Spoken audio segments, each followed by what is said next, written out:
बदलते भारत की शान।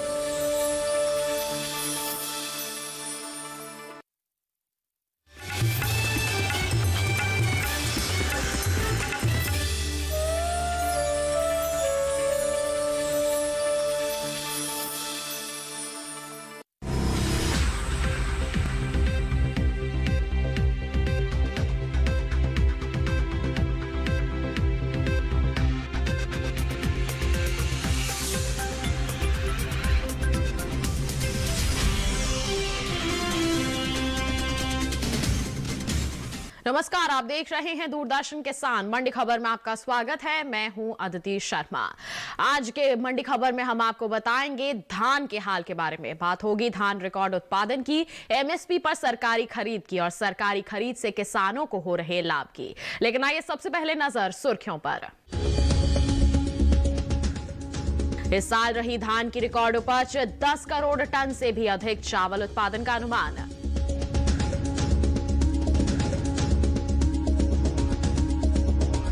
बढ़े समर्थन मूल्य पर धान की खरीद जारी, 1,868 रुपए क्विंटल है साधारण धान की एमएसपी। विदेशों में भारतीय चावल की मांग में जोरदार बढ़ोतरी, चालू वित्त वर्ष के पहले 5 महीनों में 57% बढ़ा निर्यात। बुलेटिन के पहले हिस्से में हम जानेंगे धान की सरकारी खरीद के बारे में, लेकिन आइए शुरुआत कर लेते हैं इसके बम्पर उत्पादन से। बता दें कि देश के धान किसानों के लिए यह साल शानदार होने जा रहा है। इस साल खरीफ धान की बम्पर उपज हुई है, जिस वजह से चावल का रिकॉर्ड उत्पादन का अनुमान है।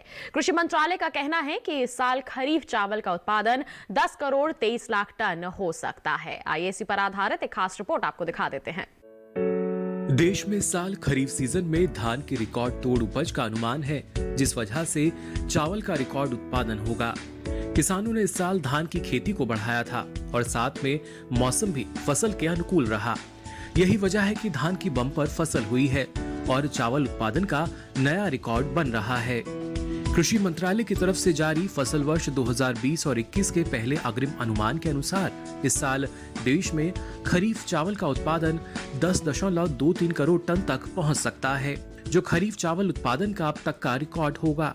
पिछले साल देश में 10.19 करोड़ टन खरीफ चावल का उत्पादन हुआ था। किसानों ने अपनी मेहनत के दम पर इस साल चावल उत्पादन का रिकॉर्ड बनाया है और सरकार भी किसानों की इस मेहनत के बाद उनसे फसल खरीदने में लग चुकी है। तो देख लिया अभी आपने इसके उत्पादन पर आधारित एक खास रिपोर्ट। आइए इस पर और विस्तृत जानकारी के लिए रुक कर लेते हैं बाजार के जानकार अनुज गुप्ता का, जो इस वक्त हमारे साथ फोन लाइन पर जुड़ गए हैं। अनुज जी, मंडी खबर में स्वागत है आपका। जानना चाहेंगे कि धान की रिकॉर्ड उपज का इस बार अनुमान जताया जा रहा है, तो ऐसे में भाव किस प्रकार रह सकते हैं? इस बार धान की रिकॉर्ड उपज का अनुमान है। इस बार हमें लगता है कि जिस तरीके से ओवरऑल भाव नीचे आते हुए दिख रहे हैं, तो आवक भी इस बार बढ़ी है और आवक आगे भी बढ़ने वाली है। तो हमें लगता है कि भावों में आने वाले दिनों में एक प्रेशर का रुख देखने को मिलेगा। भाव नीचे आ सकते हैं, भाव कुछ नरम रह सकते हैं, क्योंकि इस बार धान की जो उपज है इस बार रिकॉर्ड है। हालांकि इस बार जो निर्यात है वो अभी फिलहाल नहीं है, मगर जिस तरीके से उपज है इस बार, उससे भावों को लगता है कि नीचे की तरफ भावों में गिरावट का रुख देखने को मिल सकता है। जी, तो ऐसे में हमारे धान के जो किसान हैं उनके लिए आपकी क्या सलाह रहेगी बाजार की स्थिति को देखते हुए? धान के किसानों को सलाह है कि अभी फिलहाल मंडियों का रुख करें, क्योंकि जिस तरीके से आवक बढ़ रही है हमें लगता है कि अभी आवक और बढ़ सकती है, तो भावों में नरमी का रुख रहेगा। तो किसानों को सलाह है कि अभी अपनी क्रॉप को बेच के निकल जाएं। हालांकि आने वाले समय में निर्यात मांग बढ़ सकती है, तो लंबी अवधि में भावों में उछाल देखने को मिल सकता है, मगर फिलहाल छोटी अवधि में भावों में नरमी का रुख बना रहेगा। मंडियों में आवक की वजह से भाव नरम रहेंगे, तो किसानों को अपना माल बेच के निकल जाना चाहिए। जी अनुज जी, आप बने रहिए हमारे साथ। आगे भी हम आपसे धान के संबंध में जानकारी लेते रहेंगे। फिलहाल हम बढ़ते हैं आगे और बात कर लेते हैं धान की सरकारी खरीद की। बता दें आपको कि किसानों ने तो अपनी मेहनत से इस साल धान की बम्पर फसल पैदा की है। किसानों की मेहनत के बाद अब सरकार की बारी है और सरकार भी पीछे नहीं है। पहले धान का समर्थन मूल्य बढ़ाया और अब उस बढ़े हुए समर्थन मूल्य पर किसानों से धान खरीदना शुरू कर दिया है। आइए इसी पर आधारित एक खास रिपोर्ट आपको दिखा देते हैं। धान किसानों के लिए ये साल तब तक फायदेमंद नहीं होता जब तक उनकी पैदा की हुई रिकॉर्ड फसल को खरीदने के लिए कोई नहीं आता। हर साल की तरह सरकार ने इस साल भी पहले धान के समर्थन मूल्य में बढ़ोतरी की और अब उस बढ़े हुए समर्थन मूल्य पर किसानों से धान की खरीद शुरू कर दी है। इस साल सामान्य धान के लिए 1,868 रुपए और उच्च क्वालिटी के धान के लिए 1,888 रुपए प्रति क्विंटल का न्यूनतम समर्थन मूल्य घोषित किया गया था और किसानों से इसी बढ़े हुए समर्थन मूल्य पर धान खरीदा जा रहा है। भारतीय खाद्य निगम के अनुसार खरीफ सीजन में ज्यादा धान पैदा करने वाले प्रमुख राज्यों से 29 अक्टूबर तक 179.82 लाख टन धान समर्थन मूल्य पर खरीदा जा चुका है।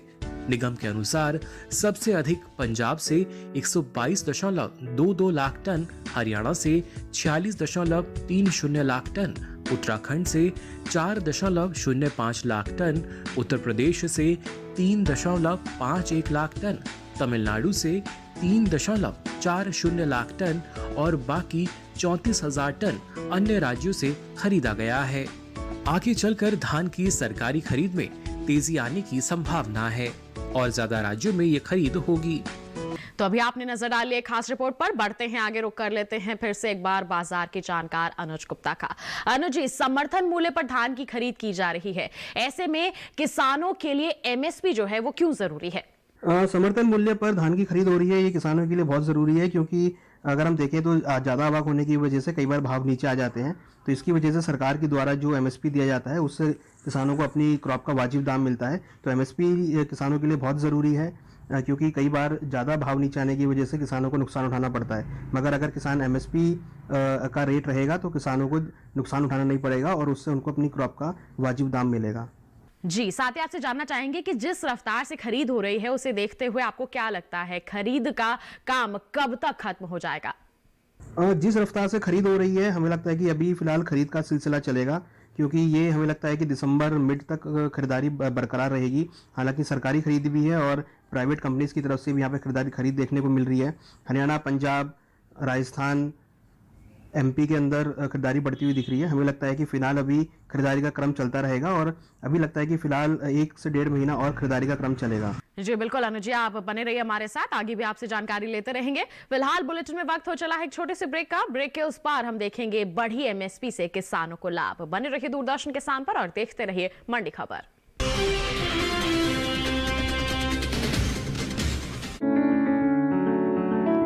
महका महका घर आंगन, हरियाली से खिलेगा तन मन, छत पर छोटी सी बगिया, जरूरत भी पूरी, शौक भी पूरा। देखिए छत पर बागवानी, शनिवार सुबह 9 बजे।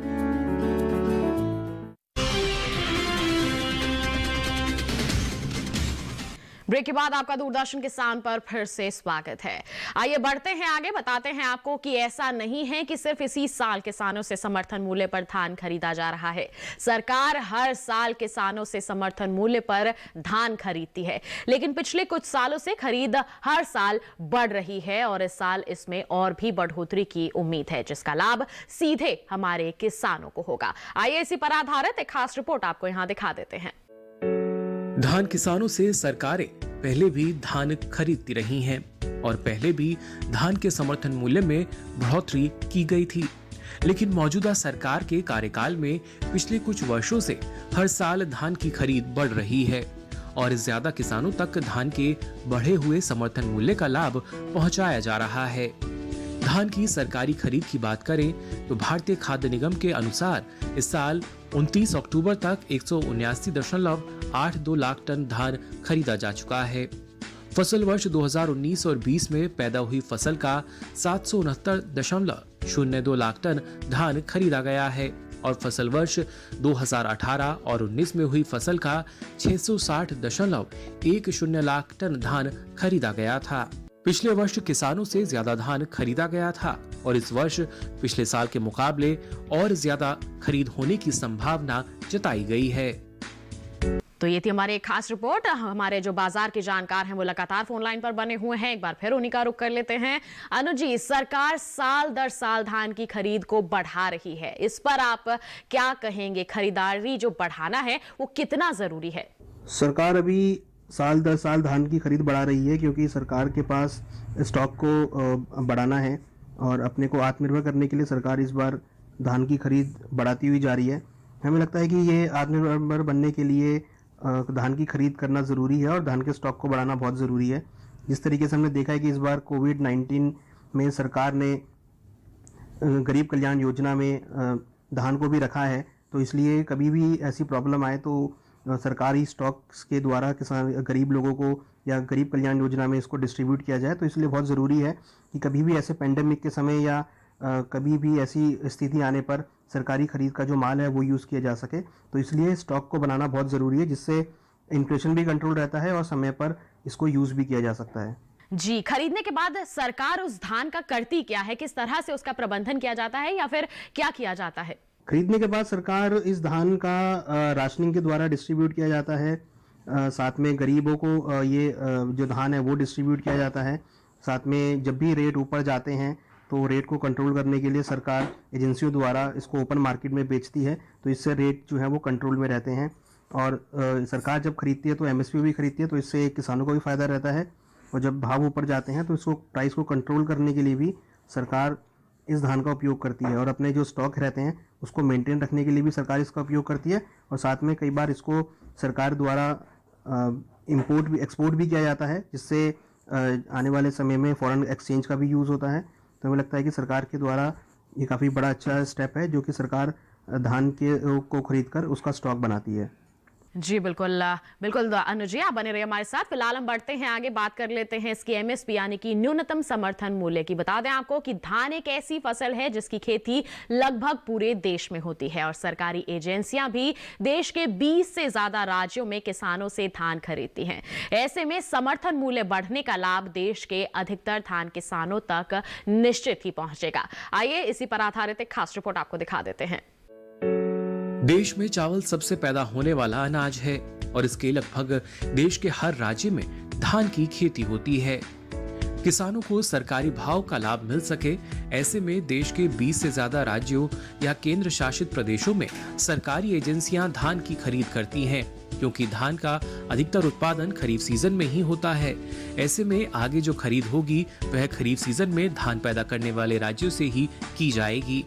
पिछले वर्ष 2019 और 20 में अलग अलग राज्यों से हुई धान खरीद पर नजर डालें तो सबसे अधिक पंजाब से 162.33 लाख टन, फिर तेलंगाना से 111.26 लाख टन, आंध्र प्रदेश से 82.56 लाख टन, छत्तीसगढ़ से 73.18 लाख टन, ओडिशा से 70.57 लाख टन, हरियाणा से 64.23 लाख टन और उत्तर प्रदेश से 56.57 लाख टन धान खरीदा गया है। बाकी 148.32 लाख टन धान अन्य राज्यों से खरीदा गया है। इस बार सरकार ने धान का जो समर्थन मूल्य बढ़ाया है उसका लाभ धान पैदा करने वाले इन सभी राज्यों को मिलेगा। जी, तो ये थी एक खास रिपोर्ट। आइए बढ़ते हैं आगे, रुक कर लेते हैं कमोडिटी एक्सपर्ट का। अनुज जी, 20 से अधिक राज्यों और केंद्र शासित प्रदेशों में धान की खरीद होती है। ज्यादा खरीद वाले राज्य कौन कौन से हैं, इस पर आप क्या जानकारी देंगे? 20 से ज़्यादा अधिक राज्यों में केंद्र शासित प्रदेशों में धान की खरीद होती है। हालांकि सबसे ज़्यादा जो खरीद होती है वो अगर हम देखें तो हरियाणा, पंजाब, कोलकाता, बंगाल, यहाँ से खरीदारी ज़्यादा देखने को मिलती है। साथ में अगर देखें तो साउथ इंडिया से भी काफ़ी खरीदारी देखने को मिलती है। ये राज्य ऑलमोस्ट 80% धान की पैदावार का हिस्सा यहाँ पर भारत में लेते हैं। मुझे लगता है कि जितने भी ये राज्य हैं ये काफ़ी कंट्रीब्यूशन करते हैं। ऑलमोस्ट 80% ये टोटल प्रोडक्शन का 80% कवर करते हैं। और इसमें हरियाणा, पंजाब, बंगाल, महाराष्ट्र, एमपी और राजस्थान हैं जो कि काफ़ी कंट्रीब्यूशन धान में करते हैं। जी, तो फिलहाल अनुज आप बने रहे हमारे साथ। इसी के साथ हम रुकेंगे एक और छोटे से ब्रेक के लिए। आप कहीं मत जाइए, जल्द ही हाजिर होंगे। बात करेंगे चावल के आयात के हाल की। आप बने रहिए दूरदर्शन किसान पर और देखते रहिए मंडी खबर।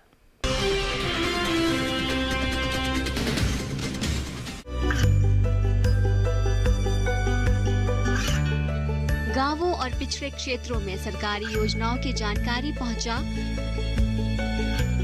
देश में कौशल और क्षमता विकास कर ग्रामीणों को सामाजिक बदलाव और विकास से जोड़ने की दूरदर्शन किसान की पहल चौपाल चर्चा देखें सोमवार से शुक्रवार सुबह 9 बजे।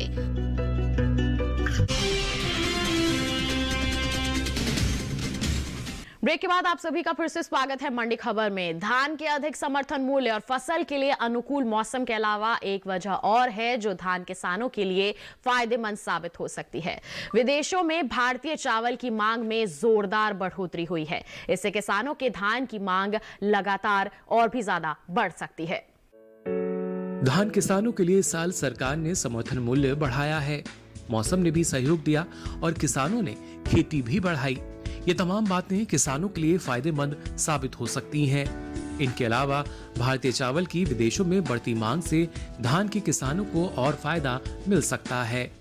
विदेशों से चावल की मांग को पूरा करने के लिए किसानों के धान की मांग बढ़ेगी और उन्हें बढ़ा हुआ दाम भी मिल सकता है। चावल निर्यात की बात करें तो चालू वित्त वर्ष 2020 और 21 के पहले 5 महीने के दौरान निर्यात में करीब 57% का इजाफा हुआ। वाणिज्य मंत्रालय की संस्था एपिडा के अनुसार चालू वित्त वर्ष 2020 और 21 के पहले 5 महीने यानी अप्रैल से अगस्त 2020 के दौरान देश से 59.76 लाख टन चावल एक्सपोर्ट हुआ है, जबकि पिछले साल इस दौरान सिर्फ 38.05 लाख टन चावल का ही निर्यात हो पाया था। सिर्फ 5 महीने में देश से करीब 60 लाख टन चावल का एक्सपोर्ट हो चुका है और इस साल आगे भी यही रफ्तार रही तो इस साल चावल निर्यात का भी नया रिकॉर्ड बन सकता है, जो धान किसानों के लिए अच्छी बात होगी। तो अभी आपने देख ली एक खास रिपोर्ट। आइए रुक कर लेते हैं सीधे कमोडिटी एक्सपर्ट का। अनु जी, आप लगातार हमारे साथ बने हुए हैं, धान के संबंध में हमें जानकारी दे रहे हैं। अब आपसे जानना चाहेंगे इसके निर्यात के बारे में। निर्यात जो है वो काफी बढ़ा है, ऐसे में हमारे किसानों के लिए ये क्या संकेत है? निर्यात बढ़ रहा है, इसका साफ संकेत है कि आने वाले समय में भारत का जो चावल का जो निर्यात है, धान का निर्यात है, वो बढ़ सकता है और किसानों को आने वाले दिनों में अच्छे दाम मिल सकते हैं। ये जनरली जो निर्यात होता है ये मिडल ईस्ट में किया जाता है, अरब देशों में इसका निर्यात किया जाता है, जिससे वहाँ पर इसका यूज़ किया जाता है। हमें लगता है कि निर्यात अगर बढ़ेगा तो जो फॉरेन एक्सचेंज है उसको फ़ायदा मिलेगा और साथ में किसानों को इसके अच्छे दाम भी मिलेंगे। तो एक काफ़ी पॉजिटिव पॉइंट है, जिससे आने वाले समय में किसानों को अच्छे दाम इसके मिलते हुए दिखाई देंगे। जी, तो ज्यादा उत्पादन से भाव गिर जाते हैं, लेकिन बढ़ा हुआ निर्यात क्या भाव को संभाल सकता है आगे आने वाले समय में? ज़्यादा उत्पादन से भाव गिर जाते हैं, बिल्कुल। हमने देख रहे हैं कि अभी जिस तरह अरवल चल रहे हैं तो धान के भावों में नरमी देखने को मिल रही है, मगर जब धीरे धीरे निर्यात बढ़ेगा तो भाव ऊपर आते हुए दिखाई देंगे और इससे भाव जो है संभलते हुए दिखाई देंगे। हालांकि हम हमेशा देखते हैं कि जब भी आवक बढ़ती है तो भाव नीचे आते हैं, मगर जब भी निर्यात होता है किसी भी कमोडिटी का तो भावों को सपोर्ट मिलता है। तो अगर इस बार निर्यात बढ़ेगा, जैसे कि हम देख रहे हैं कोविड-19 में इस बार निर्यात कम हुआ है, मगर अब निर्यात जो है वो बढ़ता हुआ दिख रहा है। तो जैसे जैसे निर्यात बढ़ेगा तो किसानों को उनकी क्रॉप के अच्छे दाम मिलेंगे और भावों में तेजी देखने को मिलेगी। तो ये काफी अच्छा स्टेप रहेगा किसानों के लिए। जी अनु जी, बहुत बहुत धन्यवाद आपका इतनी महत्वपूर्ण जानकारियों के लिए, हमारे साथ जुड़ने के लिए बहुत बहुत धन्यवाद आपका। तो अभी आपने जान लिया आज के बुलेटिन में कि किस तरह से धान हमारे किसानों के लिए फायदेमंद साबित हो रही है। और इसी के साथ आज के मंडी खबर में बस इतना ही। उम्मीद है कि किसानों को अपनी उपज का सही भाव लेने में मंडी खबर से जरूर मदद मिल रही होगी। फिलहाल हम आपसे लेते हैं विदा। आप बने रहिए दूरदर्शन किसान पर। नमस्कार।